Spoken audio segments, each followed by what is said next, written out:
There were 2 rules we had to follow when we were living on the 2nd floor of the old apartment building. First, lock your door at night, and second, be very careful at the top of the stairs. These were natural rules, since, despite the front door being locked, you had to be really sure of 2 full floors of neighbors to leave the door unlocked, especially during the night. As I understood it, the management of the house used to be really strict about the locked doors thing, and had even put up signs all over the place telling people to lock their doors. I heard from the man next door that they sometimes even went around at night and rattled the doors, making sure that they were all locked. But of course they completely denied being so invasive as that. I had never heard them at it, but I had been known to sleep perfectly content through an earthquake, so that was no indication. As for the stairs, it was just a simple reminder. They were steep and slightly tricky stairs, and I heard that there had even been a couple of deaths from falling down them. It was good to remind people. Nothing wrong with that. Besides, my sister and I were happy there. Leanne had been fortunate enough to get the room directly across from mine, and we were old enough to actually enjoy each other's company, despite the traditional feud that comes between 2 siblings. To tell the truth, the feud still existed, but had become more of a cheerful rivalry than anything else. We were happy. Just happy. Things weren't perfect, granted. We were in an area that had constant thunderstorms, and the power was as often out as it was functional. My room had a continuous smell of strong soap, and although that isn't at all the worst thing it could smell of, it was a bit tiresome after a while. Leanne's room developed a troublesome lock, and half the time the bolt would click out the moment someone pulled at it. We wanted to move out, sure, but we also wanted to wait till we could be sure that the other could too. If only we had known. If only there had been the slightest flicker of menace, but there was none. There were no cold spots, no abnormal shivers when passing over a certain area, no strange noises but for the occasional rattling of knobs during the night. Nothing. Not until that night. I awoke in the middle of it simply out of thirst. I first tried my sink, obviously, but the power was out, so the pump wasn't running. Annoying, but the landlords kept a tank full at the top of the stairs, exactly for this purpose. Really, I should have thought to fill my own jug whenever there was a storm warning, but however many times I thought of it, I never quite managed to go through with it. I went out to the landing, torch in hand. Halfway to the tank at the top of the stairs, I tried to click it on and found that it was dead, but that mattered little. There was ambient light, and lightning frequently flashed through the skylights with which the architect had a love affair when designing the building. I got to the tank and began filling my bottle, when out of the corner of my eye I glimpsed movement halfway down the staircase. As I looked, there was nothing, though it was the kind of nothing that happens when you're staring at the object you're looking for. That sense of it being right in front of you, if only you could see it. Then, by the flash of the lightning, I saw what was really there.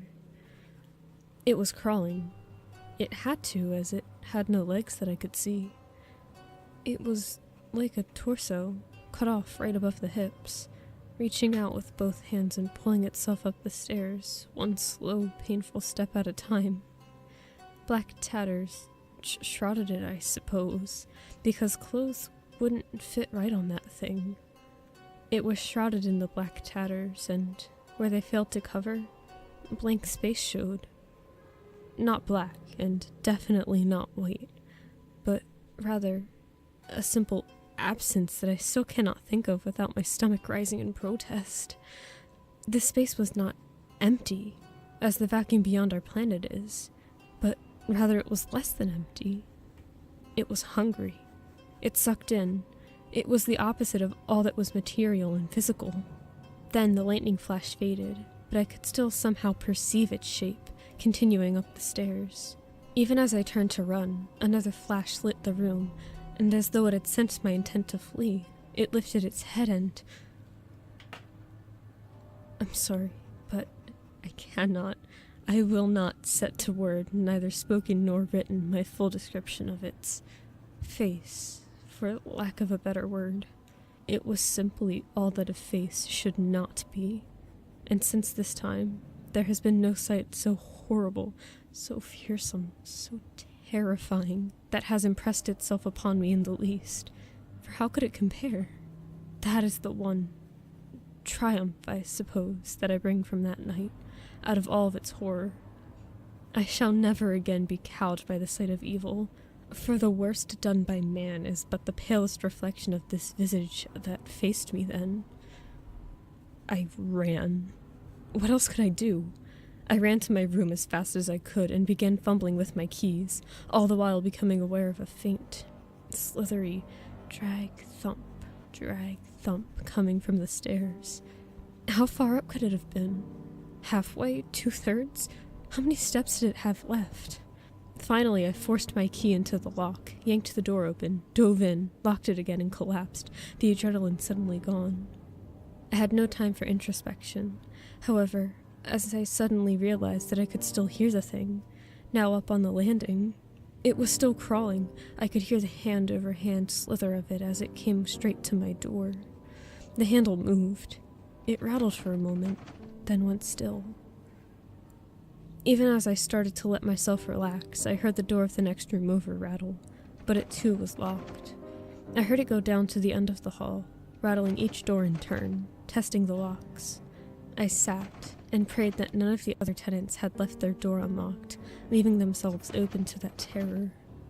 Then, as it had come back and was almost across the hall from me again, I thought, Leanne, please no. Its slithering movement was clearly across from me. I listened, hoping, praying for a rattle. The lock clicked, and the door creaked. I couldn't help it. I grabbed the useless flashlight as a club and threw open the door. At the same time, there was a clatter and an all-too-familiar scream from the direction of the staircase. I ran towards it, other tenants opening their doors and peering out, working torches lighting the hallway. There was yet some glimmer of hope in me, some faint wish that if I got there fast enough, she'd be all right. But no. There, at the bottom, crumpled like a broken toy, the marks of hands fast fading from her ankles, was Leanne.